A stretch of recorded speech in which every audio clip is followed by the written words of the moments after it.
नमस्कार, news India देख रहे हैं आप। आपके साथ मैं हूं चारुल शर्मा। सीधा रुक कर एक बड़ी खबर का। लखीमपुर खीरी हिंसा से जुड़ी ये बड़ी खबर। लखीमपुर कांड में आशीष मिश्रा को जमानत मिल गई है। मुख्य आरोपी आशीष मिश्रा को अंतरिम जमानत दी गई है। 8 हफ्ते की अंतरिम जमानत दी गई है। कोर्ट ने यूपी से बाहर रहने का आदेश दिया है।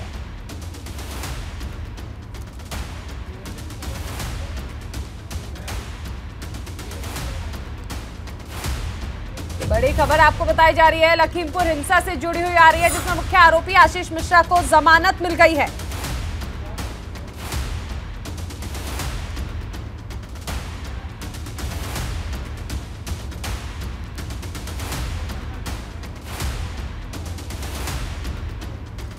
बड़ी खबर आपको बताई जा रही है।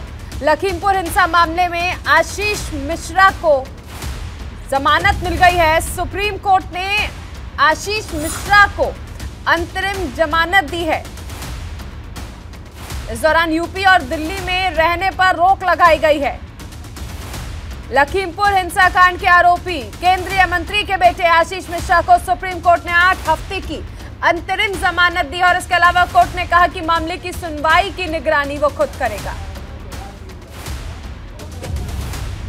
सुप्रीम कोर्ट ने 8 महीने की अंतरिम जमानत मंजूर कर ली है।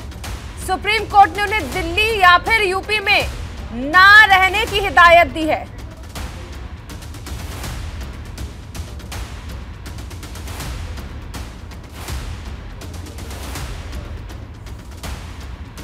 बड़ी खबर आपको बताई जा रही है। लखीमपुर हिंसा से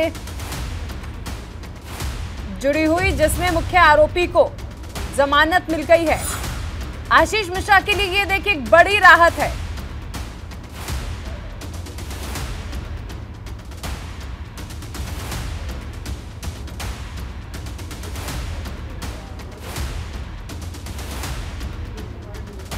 केंद्रीय मंत्री अजय कुमार मिश्रा के बेटे आशीष मिश्रा की जमानत याचिका पर सुप्रीम कोर्ट में फैसला आया, जिसमें 8 हफ्ते की अंतरिम जमानत दी गई है।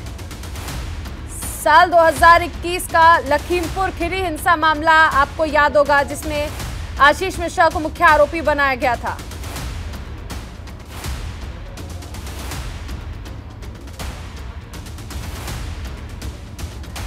लखीमपुर के तिकुनिया में 3 अक्टूबर 2021 को हिंसा के दौरान 8 लोगों की हत्या हुई थी।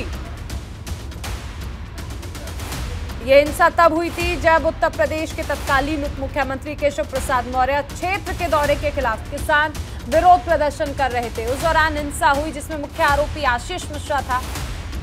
आशीष मिश्रा को फिलहाल 8 हफ्ते की अंतरिम जमानत दी गई है।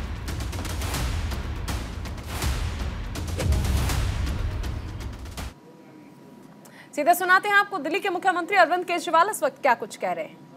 हमारा भी फर्ज बनता है कि हम उनकी इस लड़ाई में कंधे से कंधा मिला के साथ दें। हमारा भी फर्ज बनता है कि चाइना को कड़ा संदेश दिया जाए कि भारत ये बर्दाश्त नहीं करेगा। हमारा भी ये फर्ज बनता है कि हम चाइना का बहिष्कार करें और उसको सख्त संदेश दें। लेकिन पिछले कुछ वर्षों में हमने क्या किया? एक तरफ चाइना हमें आंख दिखा रहा है, हमारी जमीन पे कब्जा कर रहा है, और दूसरी तरफ हम चाइना से अपना व्यापार बढ़ाते जा रहे हैं, बढ़ाते जा रहे हैं, बढ़ाते जा रहे हैं। 2020 में हम लोगों ने चाइना से $65 बिलियन का सामान खरीदा। $65 बिलियन का सामान खरीदा 2020 में, और 2021 में हमने $95 बिलियन का सामान खरीदा। 50% बढ़ा दिया। हम तो चाइना को और अमीर बनाते जा रहे हैं, उनसे और सामान खरीद रहे हैं, उनको और पैसा दे रहे हैं। हमारे ही पैसे से वो और हथियार खरीद रहे हैं, और सैनिकों की भर्ती कर रहे हैं, और हमारे ऊपर आक्रमण कर रहे हैं। दिल्ली के मुख्यमंत्री को आप सुन रहे थे। इस बीच एक बड़ी खबर, लखनऊ बिल्डिंग हादसे पर सीएम योगी सख्त हो गए हैं। सीएम के निर्देश पर 3 सदस्यीय जांच समिति गठित की गई है। कमिश्नर, जेसीपी और पीडब्ल्यूडी चीफ इंजीनियर समिति में शामिल होंगे। 1 सप्ताह के अंदर ही जांच रिपोर्ट सौंपने को कहा गया है। जिम्मेदार लोगों को चिन्हित कर कार्रवाई का आदेश दिया गया है। लखनऊ बिल्डिंग हादसे पर सीएम योगी सख्त हो गए हैं। सीएम के निर्देश पर 3 सदस्यीय जांच समिति बनाई गई है। 1 सप्ताह के अंदर जांच रिपोर्ट सौंपने को कहा गया है।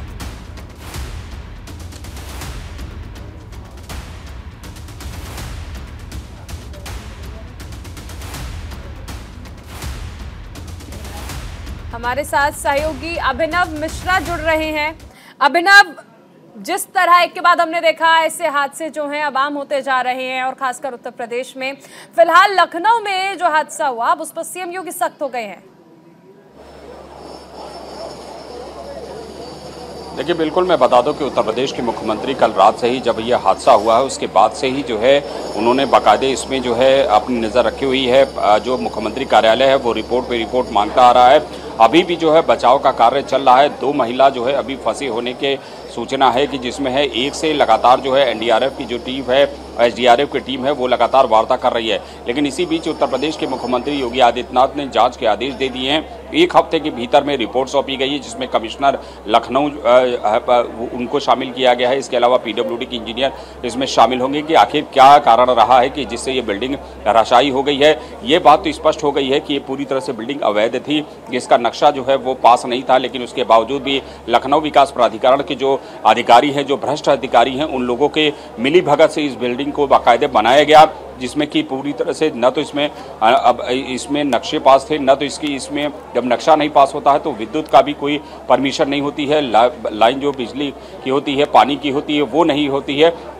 लेकिन ये सारी चीज़ें दी गई हैं और जिसके बाद इतना है। अच्छी बात यह है कि अभी तक किसी भी कैजुअलिटीज़ की जो है खबर नहीं है। 15 लोगों को रेस्क्यू कर लिया गया है। थोड़ी देर पहले ही एक महिला को जो है वो निकाला गया है। अभी भी एक महिला से अंदर बात हो रही है, उनसे बाकायदे चल रही है। मैं अपने कैमरामैन से कहूँगा कि थोड़ा सा दिखाएं कि देखिए इस तरह ये जो है पूरा काम जो है एसडीआरएफ और एनडीआरएफ की। इसके अलावा यहाँ पर मौके पर रात से ही जो है लखनऊ विकास प्राधिकरण के जो वीसी हैं वो डटे हुए हैं। इसके अलावा कमिश्नर लखनऊ, डीएम लखनऊ और साथ ही में जो है कमिश्नर पुलिस लखनऊ वो भी जो है यहाँ पर पहुँचे हुए हैं। पहुँच के जो है लगातार मौका वारदात पर सब चीज़ देख रहे हैं। रेस्क्यू ऑपरेशन चल रहा है। बताया जा रहा है कि अभी एक महिला जो है वो अंदर, जिससे कि लगातार बात उसको ऑक्सीजन सप्लाई जो है वो ऊपर सिलेंडर से दी जा रही है ताकि वो प्रॉपर ऑक्सीजन उसको मिल सके। इसके अलावा जो है पानी की बोतलें उसको दी जा रही है ताकि वो उसको पानी जो है पानी मिल सके। तो ये तमाम चीज़ें हैं। लेकिन इसी बीच मुख्यमंत्री योगी आदित्यनाथ ने बहुत ही सख्त रवैया अपनाते हुए ये एलडीवीसी के साथ साथ कमिश्नर लखनऊ को, जो कि प्राधिकरण की जो है चेयरमैन होती है, उनको कहा है कि देखे कि इसमें जांच, और इसी ही नहीं बल्कि और भी फाइलें खंगाले कि और भी जो लखनऊ में जो अवैध तरीके की बिल्डिंगें बनी हुई हैं। देखिए ये आज का छुपा हुआ नहीं है, ये हमेशा से चलता आया है कि प्राधिकरण के जो अधिकारी हैं वो इतने भ्रष्टाचार में लिप्त है, इतने ज़्यादा भ्रष्टाचार उनमें लिप्त है कि उसके तहत जो है तमाम अवैध बिल्डिंगें बन जाती हैं। अवैध, आपने पिछले दिनों देखा कि लेवाना होटल जो था वो भी अवैध था, उसका भी जो है नक्शा पास नहीं था और उसमें आग लग गई। आग लगने चुकी, आग फायर की उसमें एनओसी नहीं थी। उसी तरह के कुछ इसमें, क्योंकि ये बहुत सकरी गली में ये पीछे की बिल्डिंग बनाई गई थी।